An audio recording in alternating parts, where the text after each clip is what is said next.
Went out one night to make a little round, and made a little city and I shot around. Went back home, jumped into bed, 44 pistol under my head.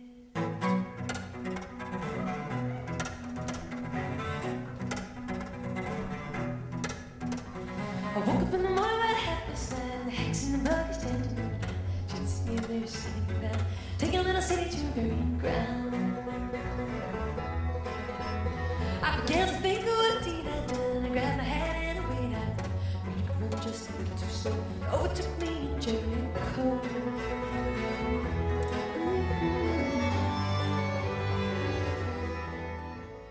The Freight and Salvage is a folk and traditional music preservation nonprofit.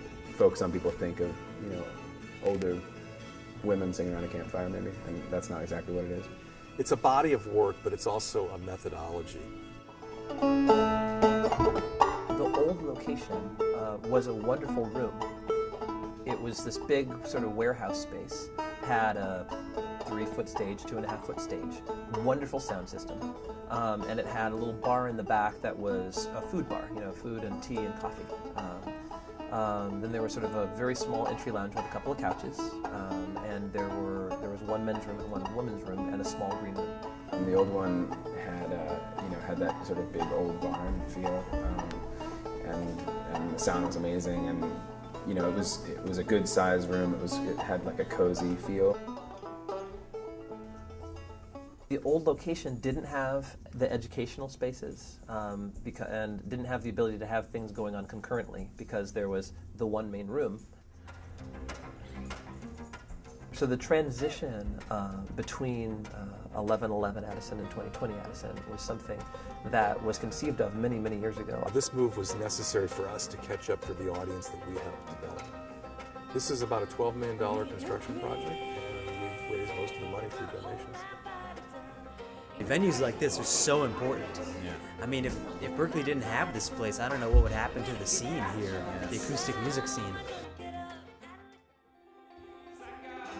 It's just as rough-hewn and real and grounded as 1111 Addison was, as the old Freight was. It's just a space that is much better suited to achieving the objectives that the Freight has. Well, the mission is to educate the public about this musical heritage that we all have. This location makes it much more accessible for larger audiences. The Freight and Salvage is a place where people can go to share in the experience of, the celebration of, and preservation of many different varieties of folk and traditional musics. We started conducting classes here. We've got a lot of people who perform here are also teaching now. The open mics I've been going to lately, I've noticed a lot younger kids. I'm Guy and I'm 18. And I came for class 2. I thought open mic night would be a fun night though. It hasn't disappointed. I enjoyed it. Whenever you upgrade to a bigger space, you get certain benefits for sure because you have the potential to gross a lot more money. You can charge higher tickets. You can get bigger artists who can do $50 ticket shows, maybe even 2 a night. But you lose something as well because it becomes less, less grassroots bootstraps kind of thing. One of the things that friends who are musicians, like singer-songwriters, Brier musicians, always expressed as a concern about the Freight moving was something like, "Oh, I love that space, man. What a great room. I really hope that they don't make it some sterile, performing arts center sort of vibe, and it won't be so cool to play, and it won't be funky, and blah blah blah."